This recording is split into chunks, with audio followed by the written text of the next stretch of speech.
नमस्कार मित्रों, स्वागत है आपका स्टोरी सीरीज में। मित्रों, आज चर्चा आज के हॉट केक टॉपिक पर केजरीवाल की गिरफ्तारी। क्या केजरीवाल को गिरफ्तार किया जाना उचित है? क्या केजरीवाल को किंगपिन बताना, इससे पूर्व ईडी ने मनीष सिसोदिया को किंगपिन बताया था इस शराब घोटाले का, और आज भाषा बदल गई। आज ईडी जो है वो केजरीवाल को किंगपिन बता रही है। क्या यह जायज है? पर इससे भी महत्वपूर्ण विषय मित्रों ये है कि जिस तरीके से भारत की राजनीति के भ्रष्टाचारों का खुलासा हो रहा है, क्या इसी लोकतंत्र के लिए हमारे शहीदों ने जान दी थी? क्या ये भारत की राजनीतिक पार्टियों की नैतिकता के गिरते स्तर का द्योतक नहीं? क्या भारत के चुनाव आयोग को ये नहीं समझना चाहिए कि ये राजनीतिक पार्टियां किस तरह जनता के पैसे का दुरुपयोग कर रही हैं, कैसे इस तरीके से भ्रष्टाचार को बढ़ावा दे रही है? मित्रों, कई चीजें। तो let us start with Kejriwal arresting. मित्रों, चुनाव का माहौल है, तिथियां घोषित हो चुकी हैं और इस समय हिंदुस्तान के 2 मुख्यमंत्री जेल में। एक ने रिप्लेस कर दिया, एक कल रात को गया। इसमें दो राय नहीं कि केजरीवाल ने ईडी के सम्मन्स को इग्नोर किया, जो नैतिक नहीं है, क्योंकि आप नेता हैं, आप हमारे आदर्श होते हैं। हमारा आदर्श का मतलब आम जनता के आदर्श होते हैं, और अगर कानून व्यवस्था को आप ही सम्मान नहीं देंगे तो जनता कैसे सम्मान देगी? तो मैं कड़े शब्दों में निंदा करता हूं केजरीवाल की सम्मान के इग्नोरेंस की टेक्निक को। दूसरी चीज, पर क्या चुनाव के दौरान गिरफ्तारी जायज है? और अगर जायज है तो मनीष सिसोदिया कैसे किंगपिन थे? आज केजरीवाल कैसे हो गए? मित्रों, यहां पर एक चीज विशेष ध्यान देनी है कि ये वही इन्फोर्समेंट डायरेक्टरेट है जिसको 2012-14 में यही भारतीय जनता पार्टी पालतू तोता बताती थी। ये वही सीबीआई है जिसको भारतीय जनता पार्टी 2012-14 में पालतू तोता बताती थी। स्पष्ट आरोप भारतीय जनता पार्टी लगाती थी कि कांग्रेस अपने विरोधियों को दबाने के लिए ईडी और सीबीआई का दुरुपयोग करती है। आज क्या हो रहा है? सुप्रीम कोर्ट भी कई बार कह चुका है।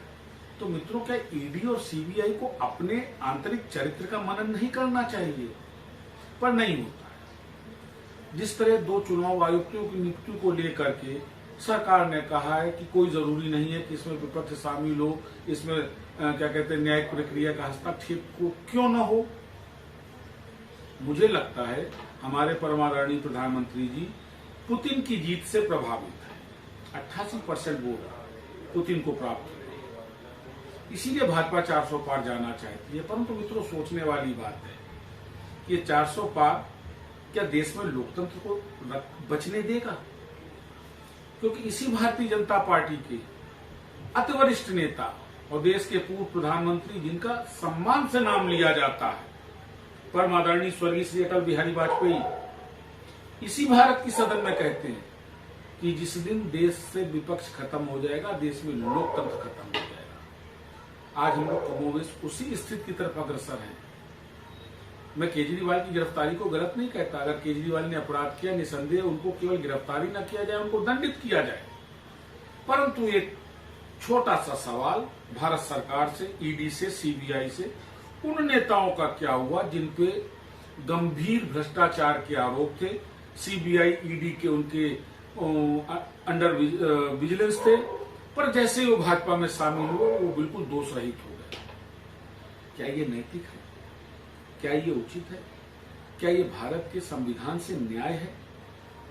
इन अधिकारियों को सोचना चाहिए मित्रों कि इनको तनख्वाह भारत के संविधान के अनुपालन की जाती है, सरकार की चाटुकारिता की नहीं। अपराधी है, निसंदेह उसको दंड मिलना चाहिए, विलंब नहीं होना चाहिए। कोई नेता है तो उस बात के लिए उसको परमिशन नहीं दी जा सकती कि न्यायिक प्रक्रिया, सम्मान को इग्नोर करे, उसको अवॉइड करे, उसकी अवमानना करे।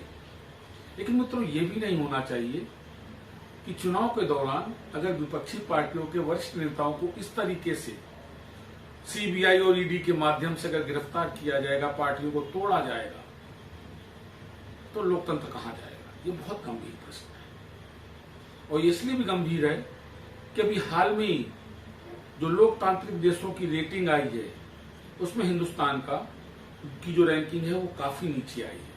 एक गंभीर विषय है, एक चेतावनी है। 75 देशों में टॉप डेमोक्रेटिक सिस्टम लागू हुए, लेकिन पिछले जो चुनाव हुए 3 वर्षों में, उनमें 49 देश ऐसे हैं जो कि उस रेटिंग में अपने स्थान से कहीं ज्यादा नीचे गिरे हैं, और उसमें एक भारत भी। हमको सोचना चाहिए। We claim India the largest democracy of the world. Is it the democracy? मैं आज भाजपा के जाने माने कलाकार सांसद सम्मान नहीं ले रहे, तो बिल्कुल सही है। आपके भी तो नेताओं पे बड़े बड़े गंभीर आरोप लगे कि आज तक उनकी गिरफ्तारी हुई। पास्को हटाने के लिए 3 महीने में इतना दबाव बना दिया गया कि पास्को का मुकदमा दाखिल करने वाले ने मुकदमा वापस ले लिया। वो नेता अब तक गिरफ्तार नहीं। आप याद करिए, ऐसे एक नहीं सैकड़ों उदाहरण है।